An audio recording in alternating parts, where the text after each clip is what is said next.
Solvitur ambulando. El moviment es demostra caminant. Certament, quan vam decidir no allargar la vaga de facultatius després de l'èxit espaterrant dels 2 primers dies, moltes persones es van preguntar per què i a canvi de què. Ho hem explicat pel dret i pel revés. La interlocució directa entre Metges de Catalunya i el Departament de Salut és una reivindicació històrica i ara tenim aquest espai de diàleg i negociació. No només el tenim, sinó que ja està donant els primers fruits. Per una banda, hem pactat un increment del 25% del preu de l'hora de guàrdia dels residents del Siscat. És una millora molt significativa que suposarà que un R1, fent 4 guàrdies mensuals, guanyi 290 euros més.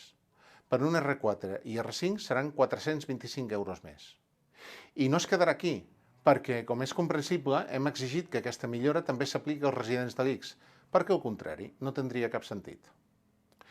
També estem treballant perquè la millora del preu de l'hora de guàrdia que inclou el conveni Siscat pels metges adjunts es faci extensiva als adjunts de l'ICS. És evident que el sindicat no acceptarà greuges comparatius entre les condicions de les facultatives que treballen a l'ICS i al Siscat. Tot és sanitat pública i tots els professionals han de tenir condicions i drets equivalents. Paral·lelament, la taula mèdica bilateral segueix el seu pla de treball. El més immediat és tot allò que fa referència a les agendes assistencials d'atenció primària. Exigirem que es defineixin mesures d'impacte immediat que serveixin per reduir la sobrecàrrega de treball de les metgesses de família i pediatres dels CAPs.